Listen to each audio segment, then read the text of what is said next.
Hello, everyone. My name is Mr. Sharkey, and I am your student's chemistry teacher for this year. Um, there's a couple things that I'd like to run through real fast together, and then if you have any more specific questions, you can feel free to reach out to me via email at any point in time. So just some brief stuff about me. This is my third year teaching at Carmel High School. I teach chemistry, and then I also teach ICP, which stands for Integrated Chemistry and Physics. Um, this is my second year working through the chemistry curriculum. So even though things have changed around pretty significantly from last year, I have a pretty good idea of what's going on in the pacing and where students struggled last year, and hopefully that can inform and help me better assist your students this year. Some of my hobbies, I really like reading, I love baking, and I play a lot of board games and things such as Dungeons and Dragons and other tabletop games. Some of my favorite books, I really like a series called the Ryrira Revelations and a series called the Stormlight Archive. Those are both fantasy books, so they're pretty nerdy, but I think they're really fun. And then I read a book called Born a Crime this summer, which is written by Trevor Noah, who is a comedian, and it kind of tells his life story, and it's a pretty good book. In terms of movies and TV, I really like The Lord of the Rings. And then my favorite television show is called The Great British Baking Show. I just think it's very fun. It's a competition show, but everyone's nice to each other. And I think that that's really, uplifting, and it's a very calming show. In terms of music, I really like a band called Bleachers, as well as Tom Petty and the Heartbreakers, and then Queen. Let's jump into some stuff about chemistry. So in chemistry, our goal is to provide an overview of chemistry for students, as it's just a base course. But one of the things that is going to be a little bit different compared to other classes is that we will grade students according to a standards-based grading rubric. So their final grade will be calculated using their scores on assessments, and the only thing that is going to actually define their grade are their assessment scores. And we will assess them for each objective individually, and then we will combine those objectives into a grade, and then that grade is the thing that will determine their overall grade. So I know that sounds scary at first, but students will always have the opportunity to reassess. So we will do a practice assessment, and then a first round assessment, and then usually a second round assessment as well. And that second round, the most recent assessment, will always be the one that determines their final score. And then if the second round assessment doesn't go great, they'll have the opportunity to do a third round or a fourth round, assuming that they have finished all of the assignments and things leading up to that assessment.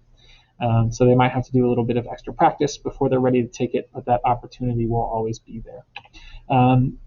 This rubric looks a little bit different because we don't use the standard A, B, C, D, and F.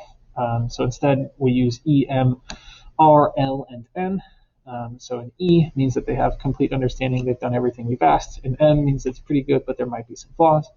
An R means that they didn't quite get what we were going for, and they also had some errors in their work. And an L means that they also didn't really get it, but they made a lot of mistakes along the way. And then an N shows no evidence of learning. We are going to send more information out about what this grading scale means, but I just wanted to introduce it here to you all today. In terms of COVID safety, when students are in the room, they're going to be sitting 6 feet away from each other. Since we have half-size classes, I'm able to do that in this classroom. However, students will still be asked to work in groups every once in a while, and we are still going to, be as safe as we can while we are in those groups. So students will be reminded to stay 6 feet apart when they're at their lab tables. They are set up. Our lab tables are 6 feet long, and they're about 4 feet wide. So if we have students stand at them diagonally, they should be 6 feet away from each other. I will always encourage them to wash their hands before and after group work in case they've touched anything that other groups have been touching. And then they will also have to clean lab surfaces and shared materials between labs and between classes. And then I'll try to keep the students in the same groups over time to limit exposure to others. And then we will try to keep them working in groups in short time periods rather than extended time periods whenever possible. When students are in my classroom, they are always required to wear masks or face covering to help prevent the spread of COVID. In terms of the hybrid schedule, I know that things can be a little scary. So in the in-person day, I'll have them in class and we will work through things together. There might be some individual work time or some small group time. And then we typically try to sum those things up with a whole class discussion. We will also be taking short assessments in class. And then one of the things I'm going to emphasize is that when we are in person, it is probably the best time for your student to ask questions. So if they have questions, please encourage them to ask them in class. A lot of students are shy, especially this year. It seems like students haven't been asking as many questions. So please encourage them to do so. That's the best way. That's how I'm going to be able to help them the best. On virtual days, students will follow through Canvas agendas. They'll participate in discussion posts. They'll finish assignments that they've started in class. And then technologically, they'll have to upload pictures or scan assignments to show us that they've done them. And then typically when they do that, they'll unlock a key so they can check their work. And then hopefully in that process, they'll generate some more questions. And again, please ask those questions even on virtual days. If you can send me an email, I might not be able to get back to you right away because I still have students in the building, but hopefully we can work through things and I can assist your student even when they're at home.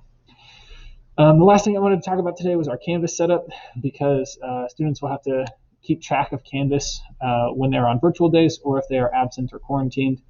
So there's three main buttons here. I'm covering one of them. I apologize. But there's learning modules. This is the button that they're going to click the most often.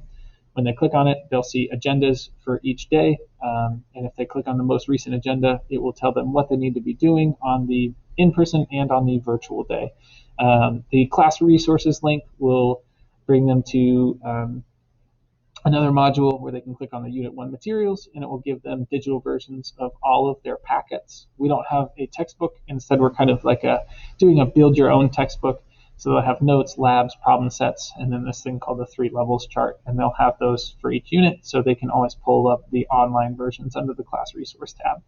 And the last thing, it will show students the contact me button will lead them to my email, which is the best way to contact me, or my Canvas messages. So I'm going to exit out of this PowerPoint real quick, and then I figured I could show you all the Canvas page. So this is what I see, but I put it into student view.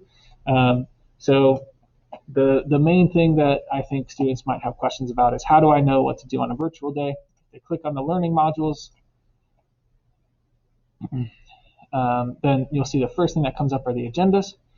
So the most recent agenda is always the one that they're going to click on. The reason that these aren't dated is because there's going to be different dates for the Greyhound cohort and the Carmel cohort. So to make things a little bit easier, I just put them by day number. And then the most recent one will always be the one that they need to click on. And then if you click on this agenda, so for instance, days 9 and 10, which your students are probably working on now, you can pull up and see everything that we're going to do in class, and then everything that we're asking you to do on the virtual day. The virtual day agenda will all be linked, so then I could bring up and I could see, okay, so I need to work on this worksheet.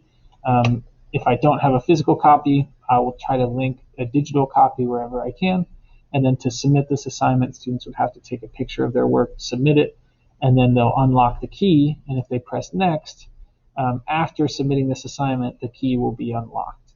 And then they can check their work and see if things are correct. So just wanted to fill you in on all of that. And if you guys, again, have any questions, feel free to reach out to me. And I'll do my best to respond when I can. Thank you very much.